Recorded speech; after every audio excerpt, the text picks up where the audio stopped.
Welcome to the Firearm and Toolmarks Policy and Practice Forum. My name is Lucas Sarwell, and I am the Director of the Office of Investigative and Forensic Sciences at the National Institute of Justice.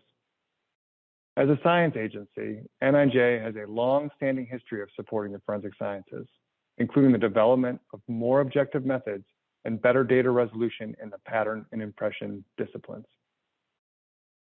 We also believe, along with our partners at NIST, that the push for the transparency and availability of data will continue to elevate the forensic sciences, leading to new insights and technologies. It is a pivotal time for forensic science disciplines, especially firearm and toolmark examination.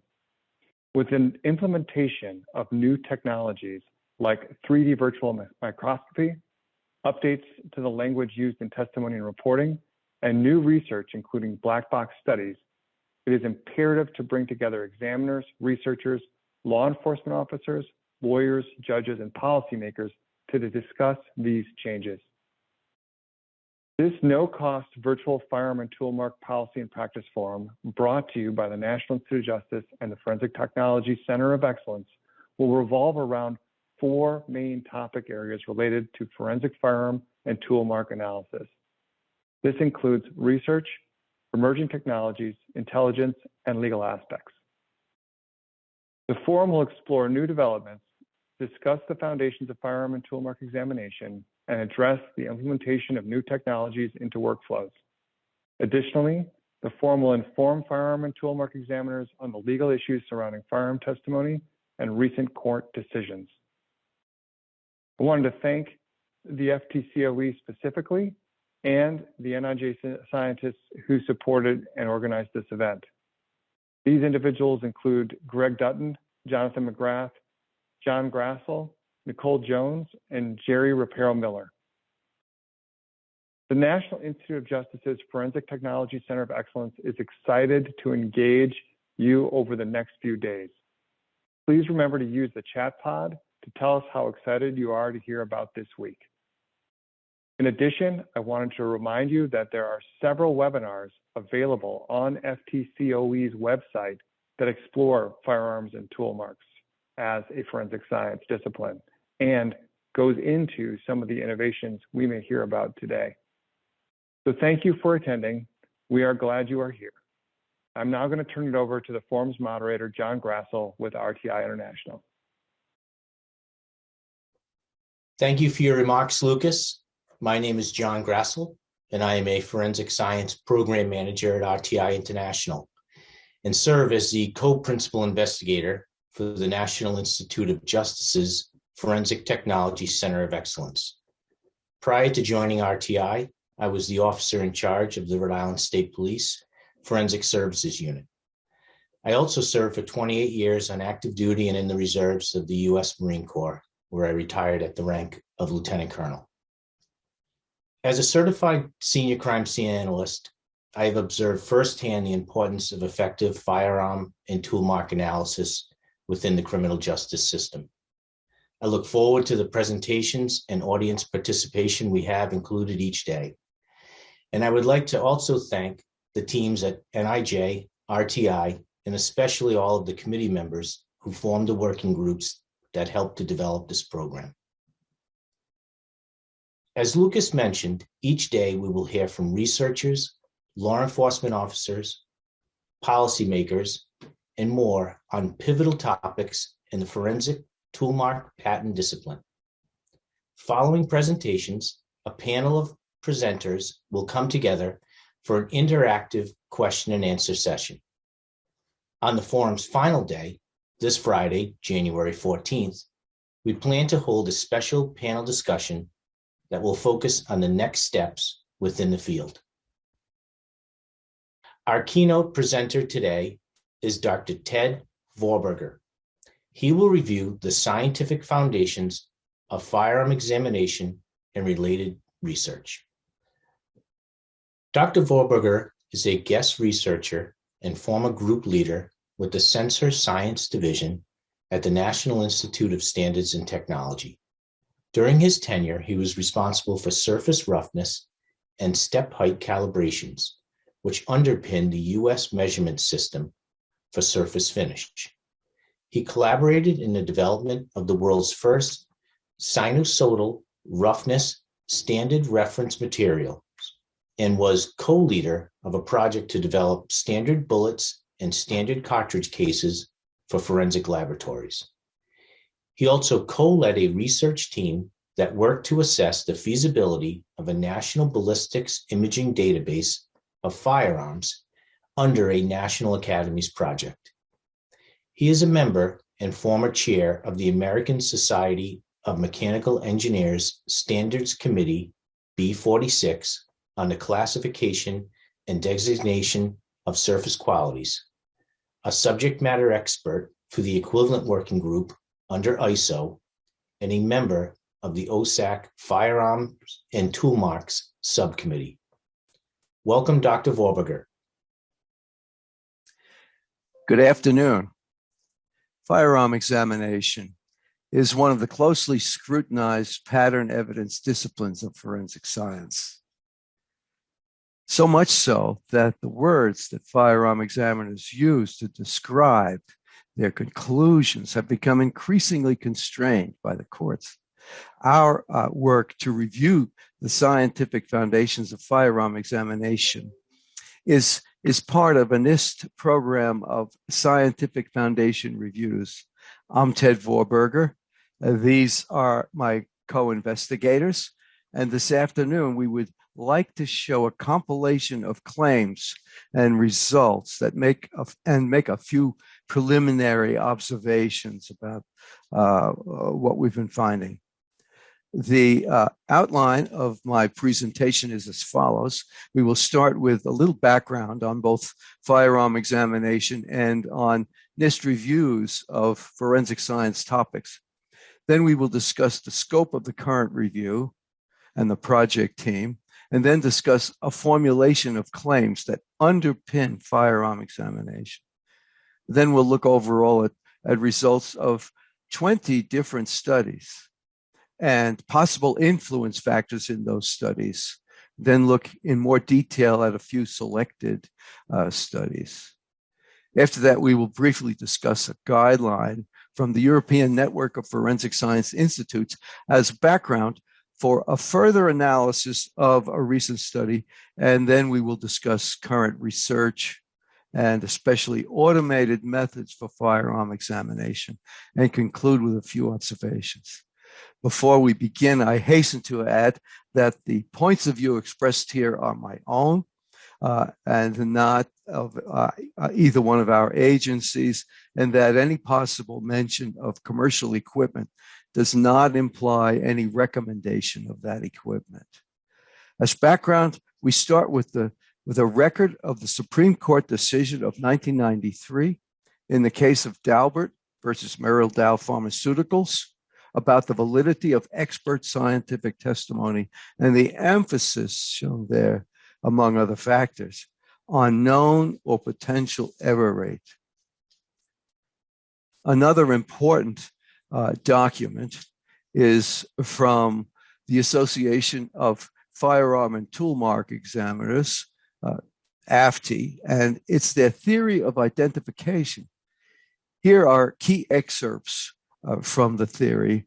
The theory enables opinions of common origin to be made when the unique surface contours of two tool marks are in sufficient agreement. Sufficient agreement between two tool marks means that the agreement of individual characteristics is of a quantity and quality that the likelihood another tool could have made the mark is so remote as to be considered a practical impossibility. And the decision is subjective in nature, founded on scientific principles, based on the examiner's training and experience.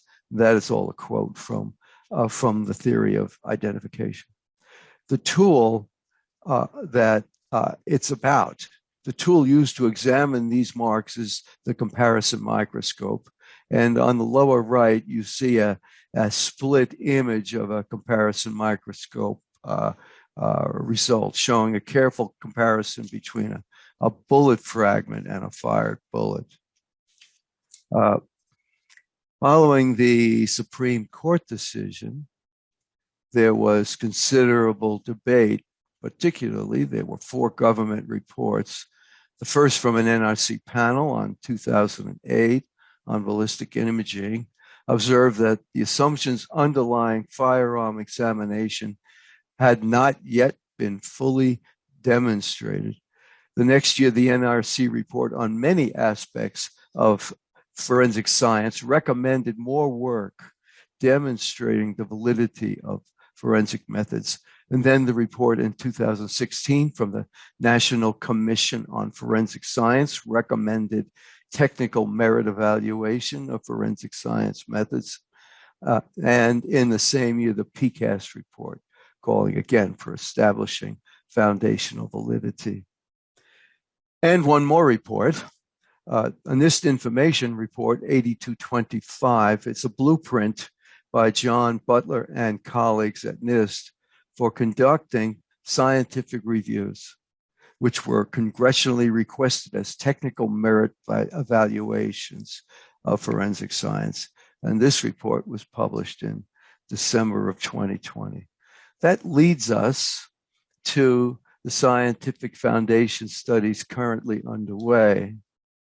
The first is on DNA mixture interpretation, and that project is almost completed. The draft report was released in June 2021. Public comments were received, and the report is being finalized. You can find it under this website shown at the bottom. Then there are 3 ongoing projects: bite mark analysis, digital evidence, and our current review on forensic examination. As with the DNA project, reports will be provided for each study and made available for a 60-day comment period. That brings us to the present project. Oh, and this, yes, right. That is my next slide here. The present project. The goal of the project is to evaluate the scientific foundations of firearm examination and the reliability of the conclusions drawn. And an integral objective is to answer the question, what empirical data exists to support or refute the claims and methods that firearm examiners use to analyze evidence? Once again, the evidence primarily consists of markings on the surfaces of bullets and cartridge cases, shown on the left. And along the way, we have collected 800 references into a bibliography, which will be publicly shared at the end of the project. The scope of the review is as follows. Primarily, comparison methods themselves, especially comparison microscopy as applied to both bullets and cartridge cases, where the regions of interest are surface features affected by components of firearms acting as tools. The principal components being the breech face, firing pin, barrel rifling, chamber, extractor, ejector, and magazine lip. Some of these components are shown in the schematic diagram on the lower right.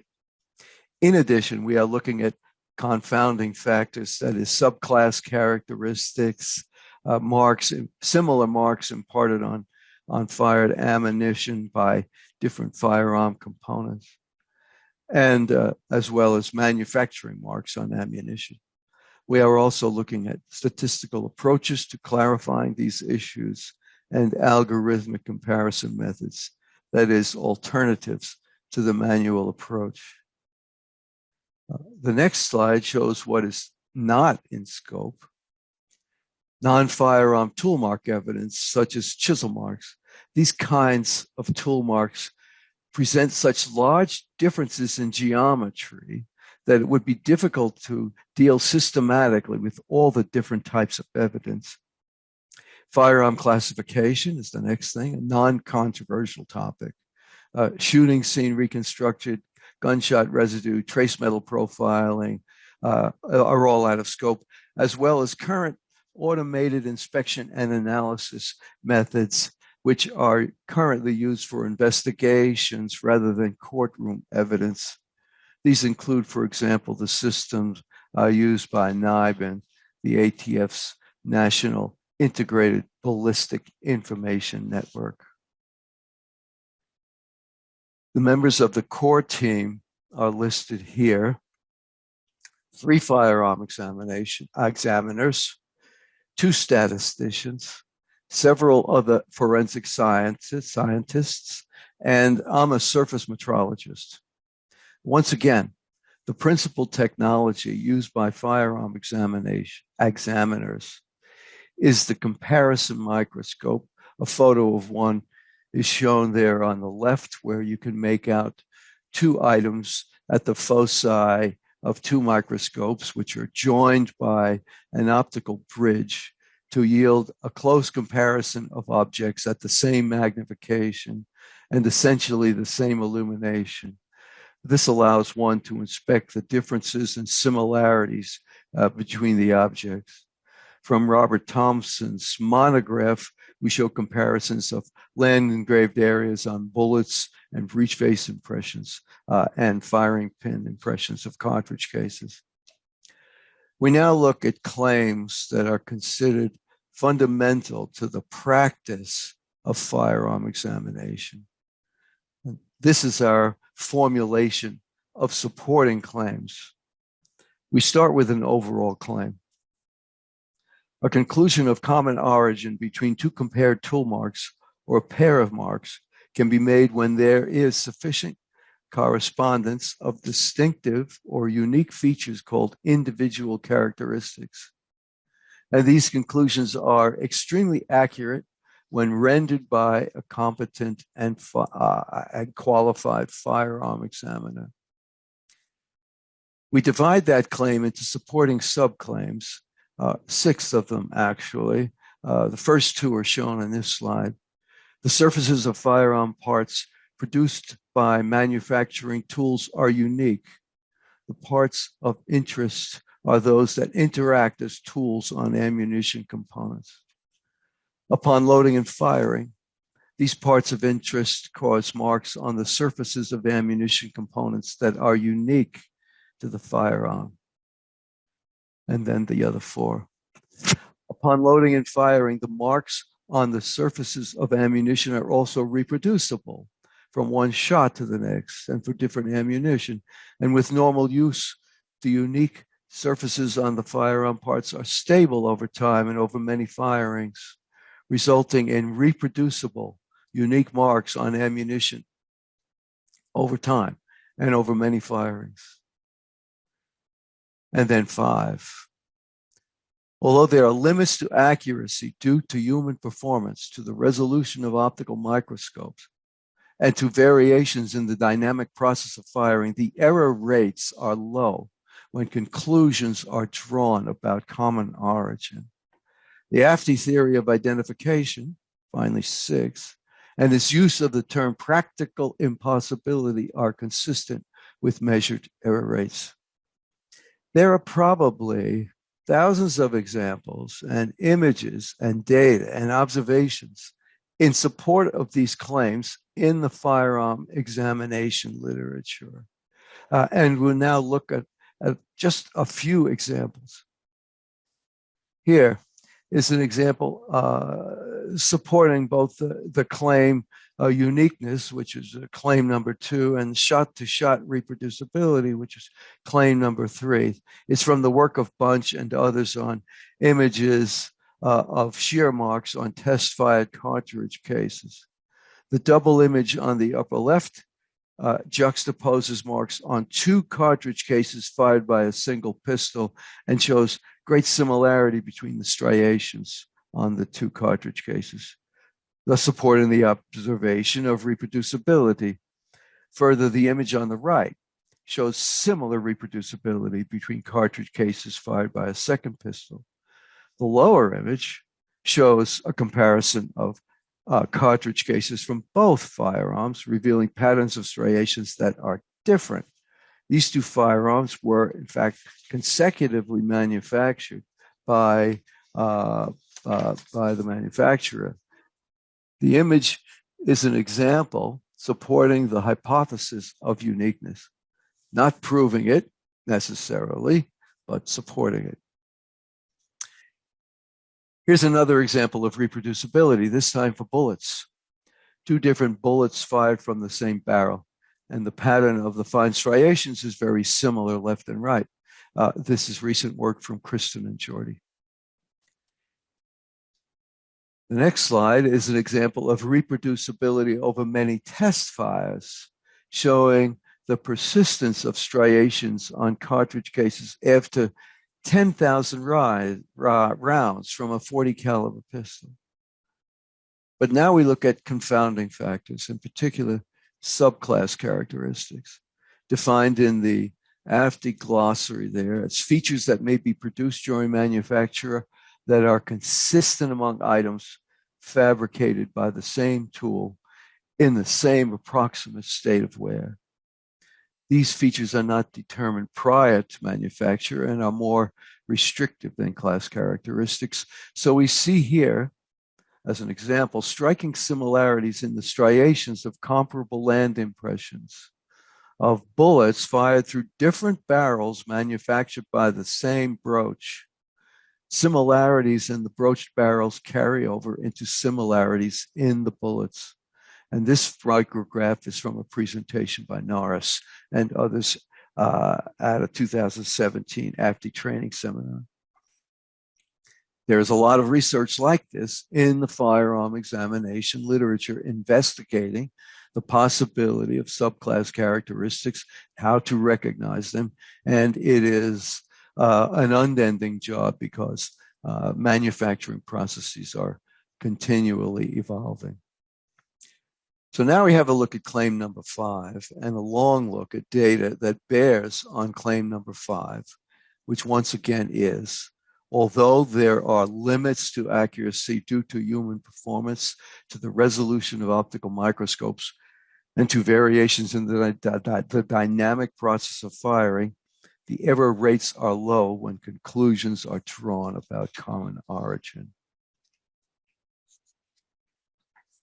We introduced this section by comparing the present review with the work of the PCAST report, which for firearm examination described approximately 8 studies existing at the time, classified them into open or closed designs, and favored only one of them as a potential estimator of false positive error rate. The study by Baldwin et al., which produced a false positive error rate, defined that way, of 1.5%. The present work, we cast a wider net. There are several later studies now to look at, and we also have used other public data, such as from the collaborative testing surface exams that the PCAST did not use. Altogether, 31 studies or reviews. We classify them into 5 categories, which I will describe in a moment. And we consider 20 of those as yielding useful data for error rate estimation. Here, I attempt to describe the 5 classes of study design and potentially useful data. The first is like the Baldwin study. You may have, say, an example of a known match, K1 and K2, and the participant must decide whether the question item Q1 is from the same or different firearm as the 2 knowns. And then the next question has completely different items. So this is independent questions, uncorrelated independent questions. The second is the design of the collaborative testing service, where each exam consists of a single scenario, a single question, and the next exam has a completely different scenario. But within each question, there are sub-questions which may be correlated, which may be related. For example, Q2 and Q3 here on the left may come from the same firearm, but not the same as the known K1. The next class we call batch sorting, where the participant is given simply a batch of items to sort through to determine which items came from the same firearm. This is a challenging and realistic scenario for a firearm examiner, but each decision is correlated with other decisions. The last two categories we call matching columns, where the knowns come from different firearms and the question items are to be matched. Nearly all of these decisions are correlated. But there is an important difference between these two categories. Q4 in scenario 4 does not match any of the knowns. It's a true non-match, whereas at the bottom, every question item has a match to a known. There are no known items that fall below the AFTI criterion of best known non-match. It is primarily a ranking exercise. This causes a problem in attempting to characterize a false positive error rate. For all of these studies, the numerator, the number of false positives, is easy to count. And for design 1, it's easy to count the denominator, the number of non-matches. For designs 2, 3, and 4, it is trickier to count the non-matches. We needed to make some assumptions. But for design 5, there are no non-matches. We could not count them in the same way as the other 4 categories. So this slide, next slide, lists the various studies involving comparison microscopy sorted into the 5 classes. The numbers in parentheses indicate the estimated size of the study, ranging from 18,144 entries shown there in column 2 to the very small but important covert undeclared study very briefly reported, column 3 at the bottom with only 25 entries. So we are going to examine false positive results for the 20 studies in the 4 leftmost columns. Although these studies were not all intended as error rate studies, they all involve publicly available information from which we can calculate a score at the end. And that score is a false positive error rate, which can be calculated several ways, but which we calculated as the number of false positive results at the bottom there, divided by the total number of non-matches in the study. And there are 20 data points ranging from 0 at the bottom, false positive rate, up to 9%, and ranging in time from 1995 until just this past year.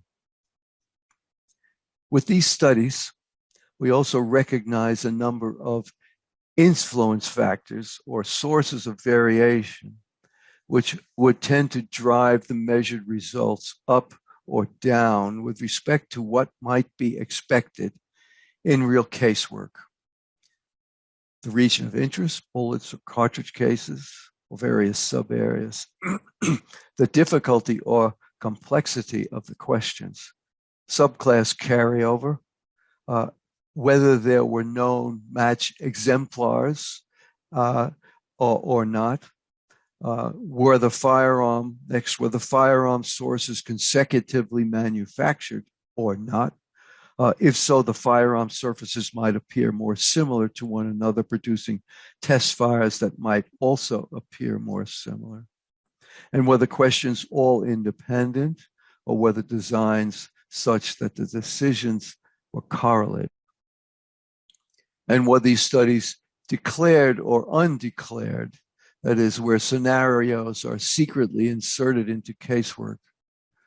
And 2 other factors, the number of questions and the number of participants, which combined indicate the size of the study. They are not influence factors, but they would figure into how heavily one would weight the results of any particular study. Concerning the difficulty issue, the 3 firearm examiners on the team took on the task of assessing the difficulty of each study and developed a worksheet with a number of factors, including whether the questions were relatively simple or did they involve a number of items from numerous firearm sources. The examiners arrived at a 2-level overall rating, challenging and not challenging, and the 3rd column here shows their preliminary assessments. We now take a closer look at a few of the studies. In light of the factors that we described, and we will look at some of the extreme results. In particular, we will look first at the study that produced the 8.4% false positives, and several other studies that produced 0 false positives.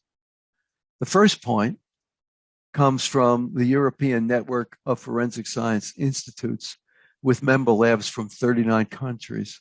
One of the main factors producing that result was that one of the questions involved items exhibiting subclass characteristics, which fooled more than 22% of the participants, as I recall, which is recounted in this article by Paul Vukes in 2013. That experience was soon followed by an EMFC workshop on subclass with lectures by 2 members of AFTI from the US. Then a subsequent test by EMFC held in 2015, shown here in green, produced a much smaller false positive error rate. These 3 points all come from separate lab validation studies at the FBI. There were no false positive results. One involved bullets, another cartridge cases, and the third involved mixed both. And the studies only involved, though, 8 firearm examiners as participants. And so the 0 false positive results represent a small sample from a single lab, which is certainly among the best in the field. The next study is from Keisler et al. And it's a recent one, again with 0 false positive error rate. There were 126 participants, so it was a much larger study. And this test was unusual in that there were no known matches, only pairs of question items. Participants needed to decide whether the 2 items were common source or different source. And there were 9 sources. That is 9 firearms comprising 3 different brands shown at the bottom. We plot the data we have been showing now on a log scale in order to compare with some survey results by Kohler. So here's a false positive rate of 100% on this scale, and then 2 orders of magnitude down to 1%. And then there's a point here at 0.0001%, or 1 in 100,000. And there's a break in the scale to show the 0 false positive results at the bottom. The comparison is with a survey by Kohler of jury-eligible people and their estimates of error rates for forensic science evidence from experts. Specifically, the scope of the survey involved DNA and the 4 pattern evidence disciplines of fingerprints, bite marks, microscope hair analysis, and handwriting. Not firearms, but you would expect firearms to have similar expectations by laypersons. In all cases, the average expectations were less than 0.001%. That is 1 error in 100,000 items. So there seems to be here a disconnect between performance and expectations. We now look at the policy of the European Network of Forensic Science Institutes as an alternative to AFTI theory, and in particular, the EMFC guideline for evaluative reporting in forensic science. They use the quantity of likelihood ratio defined in that document as a measure of the relative strength of support that particular findings give to one proposition against a stated alternative. We're not going to discuss the debates around the use of likelihood ratio, but rather I turn to the scale of this quantity that the guideline defines. Instead of 5 categories on the conclusion scale, as in the AFTI theory, that is identification, 3 inconclusive levels, and exclusion. The EMFTI guideline uses 13 categories, 1 to 1, and then 6 for each proposition or alternative proposition. So you see 2 to 10 and 10 to 100, and then all the way up to greater than 1,000,000 to 1, 6 categories. And there are verbal equivalents that are defined to follow the numbers, but I'm going to emphasize the numbers. We look now at the results of an experiment conducted with that guideline in mind by Erwin Matthiessen, et al., published in 2021. And there were 73 participants, and the study yielded a large value of positive error rate of a little more than 6%. But one factor that might have led to that large error rate was that the instruction that the participants were to make a call if they were confident to report their source decision. This is certainly a milder criterion than the practical impossibility criterion of the AFTI theory, so it may have led to this higher error rate than average. And we look now at a particular subset of Matthiessen et al.'s data. And several things are shown here.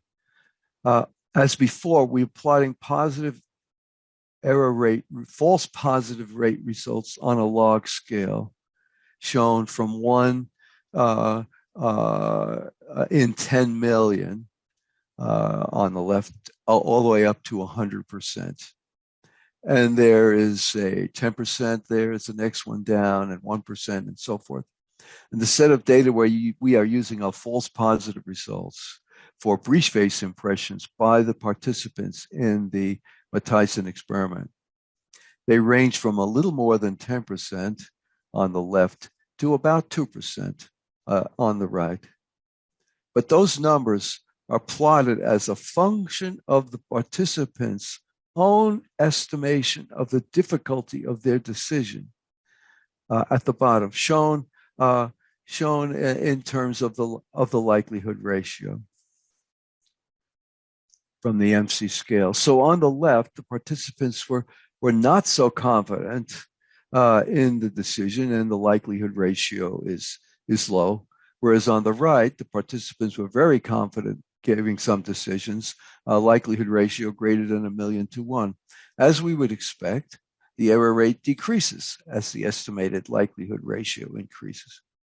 But the third quantity is the author's estimate of what the error rate should be based on the likelihood ratio estimates of the evaluators, of the participants. And that is shown as the range between these two lower lines.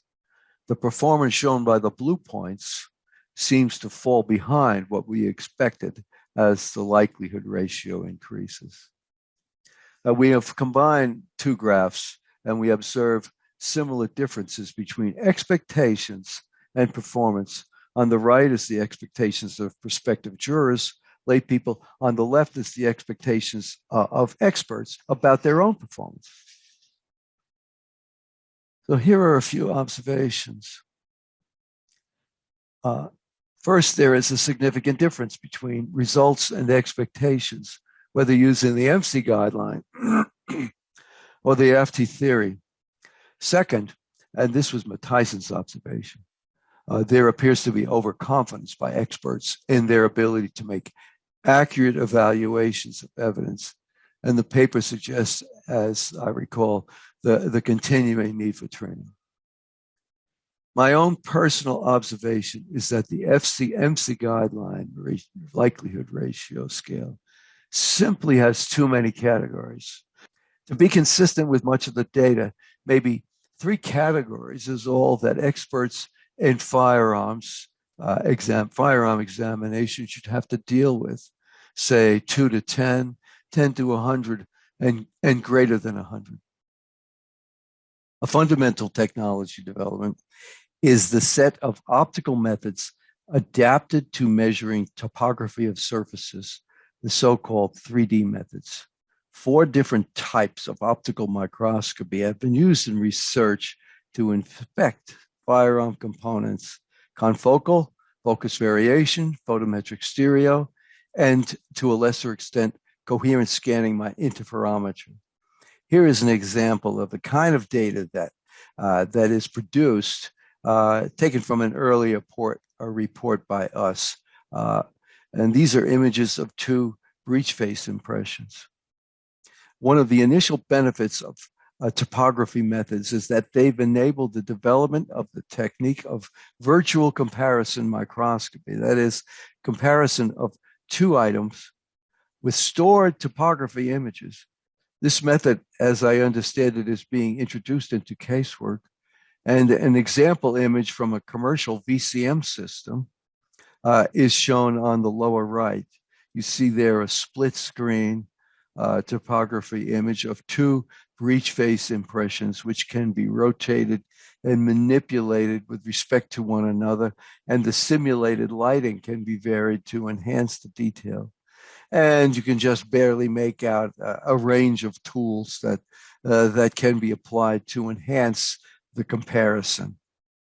3D topography methods have also been facilitating impressive automated algorithmic analyses for firearm examination. That is, computer codes to analyze pairs of images and provide metrics that separate matching pairs, that is, having common source, from non-matching pairs. Coupled with those metrics are distribution models for extrapolating and estimating error rates when considering identifications and exclusions. And I will show three examples of this. The first is from John Sung and several of us at NIST. The metric is the number of congruent matching cells in a pair of images, which is essentially looking for areas in two images that match on a small scale and form into patterns that match on the full scale of the images. And the example here consists of data from originally Todd Weller and all on breech face impressions. And you can see a wide separation between known non-matching images shown in blue and known matching images shown in red, and two distribution models shown as the blue and red lines. The metric of congruent matching cells provides wide separation between the known matches and the known non-matches. I will not discuss the distribution model in detail, but it fits the data very well and enables us to extrapolate and estimate false positive probabilities and likelihood ratios. The next example comes from Vorburger et al. At Ultra Forensic Technology. Here they use two metrics to separate known non-matching image pairs and known matching image pairs of bullets into a round cloud at the lower left and a more linear cloud at the upper right. And the metrics they use, pattern matching score and line counting score, are complex, but basically the first is similar to an overall image correlation score, and the line counting is like consecutive matching stria, an important method that I have not had time to go into here. The data are measured images from the extensive Brundage and Hamby test set. Statistical distributions are fitted to the data sets, and that enables calculation of the parameters of likelihood ratio and false match rate for these data, and at critical locations in the chart. As a further test, Vorburger and all added extra images as unknowns, analyzed the pairs, and the results shown as the black points place the matches and the non-matches neatly into the original clouds of knowns that were used as a database. The third example is from Hare et al. At CSAFE.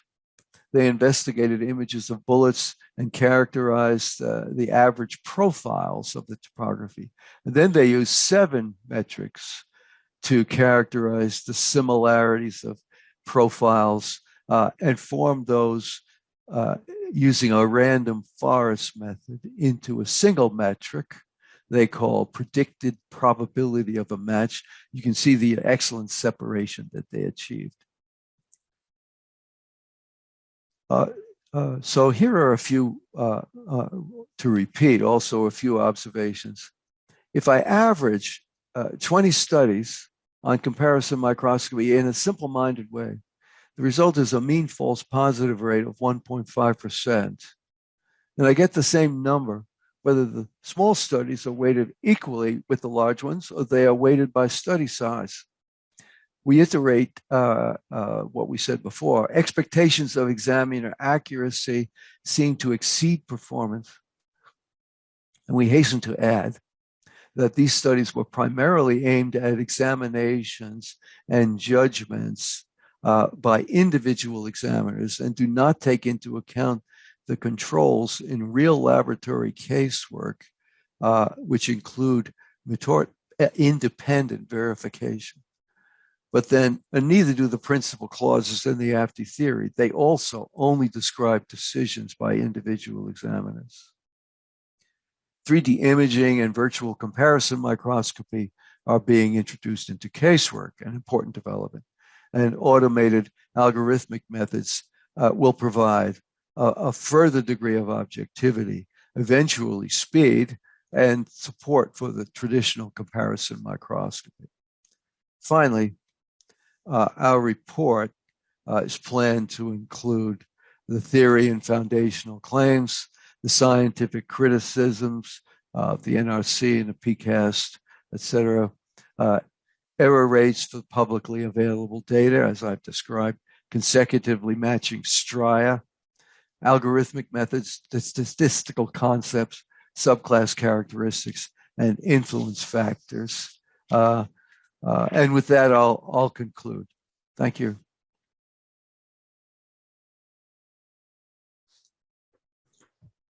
Great presentation, Ted, and thank you for providing an excellent start to the forum. We are now going to move into the question and answer session. If you have any questions, please type them into the chat.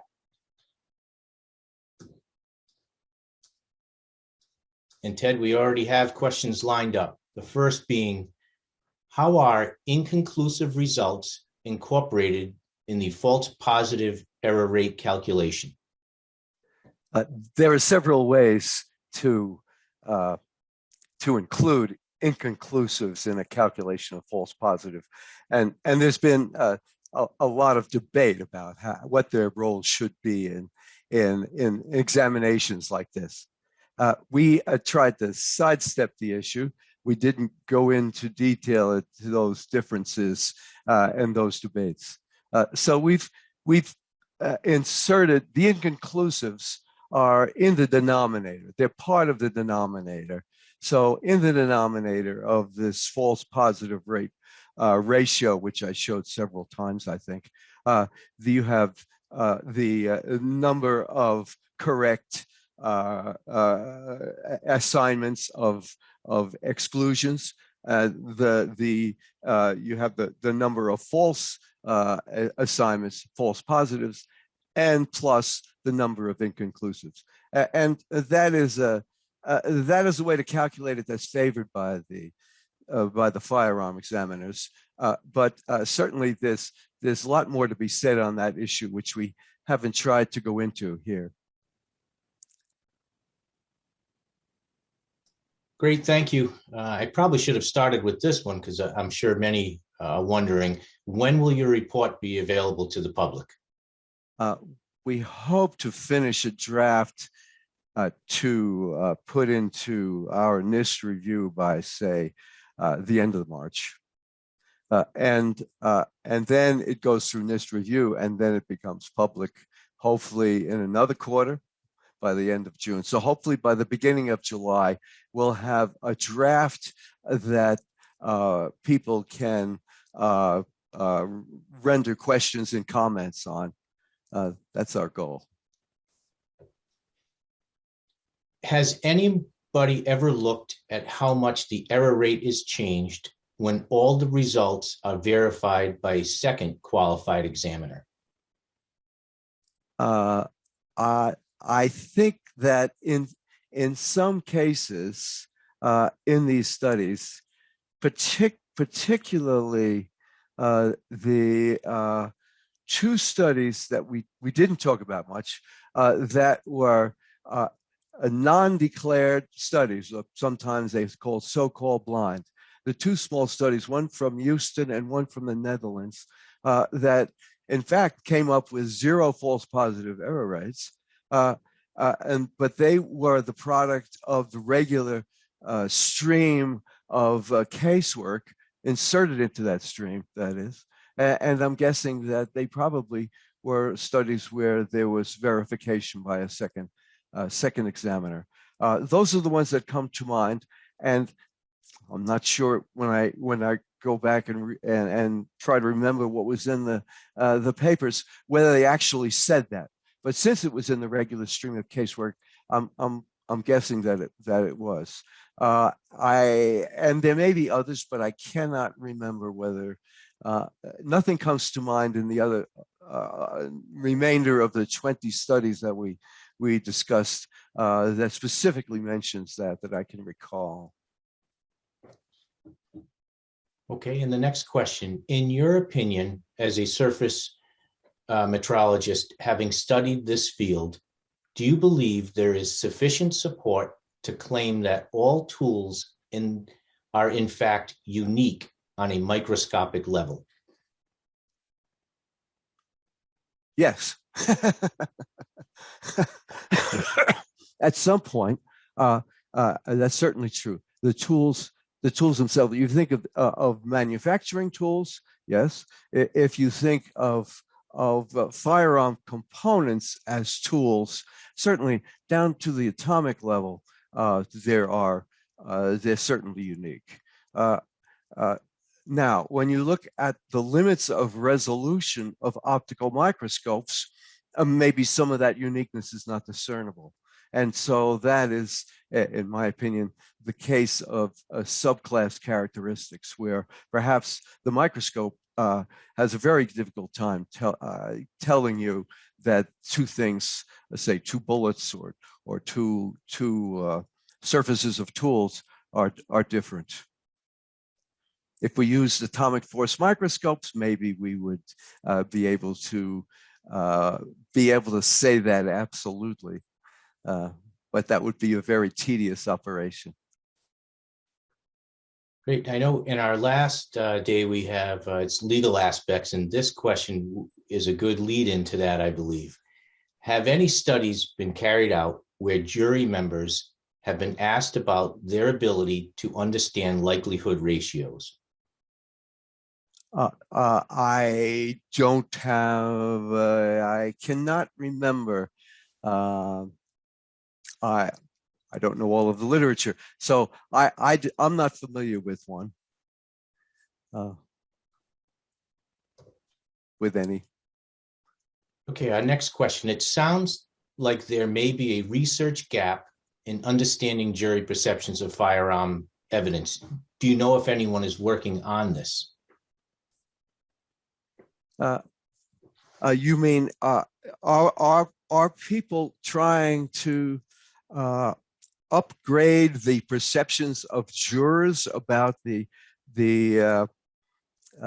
scientific confidence of experts? Yes. I would imagine that someone in the area where Jonathan Kohler is working might be doing that. But I think it's probably more important that the experts themselves are working to better and better understand the ramifications of what they say and the limitations of what the experts can do. And I think that the gap between the experts and the jurors that we showed in the slide, I think, is one that the experts have to accept and recognize. Our next question, when reviewing the error rate studies, did you evaluate them for sampling bias, attrition rates, and the potential impact of attrition on the sample? I'm afraid I don't understand what I don't quite understand what attrition means in this case. Attrition. It means some kind of damage to the samples. I don't know. Sampling bias.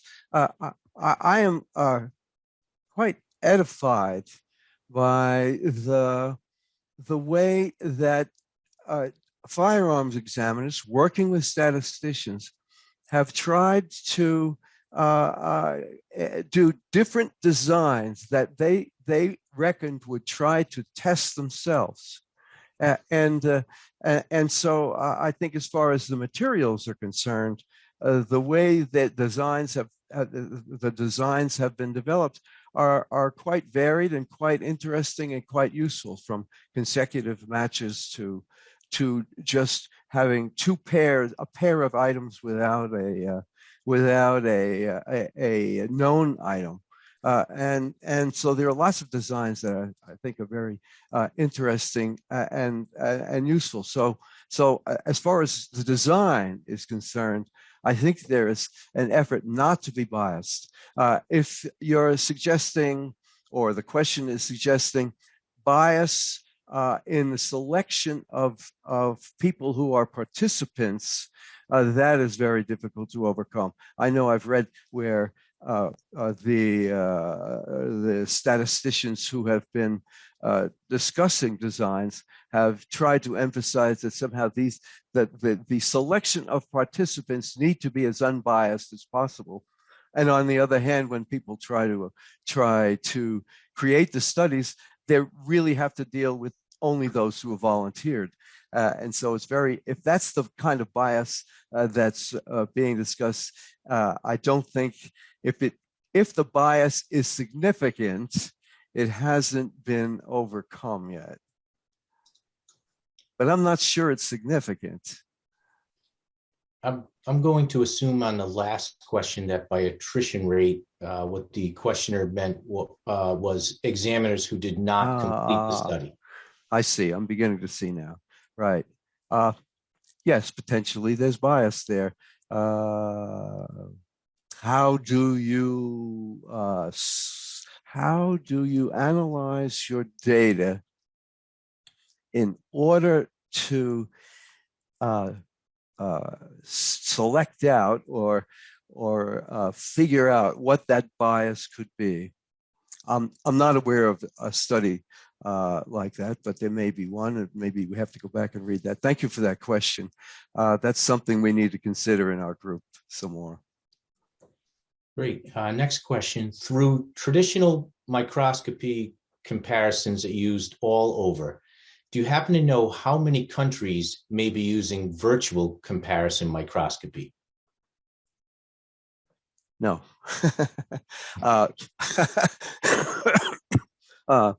Probably some of the wealthier liberal democracies, certainly 5 or 6, I would guess. I don't know.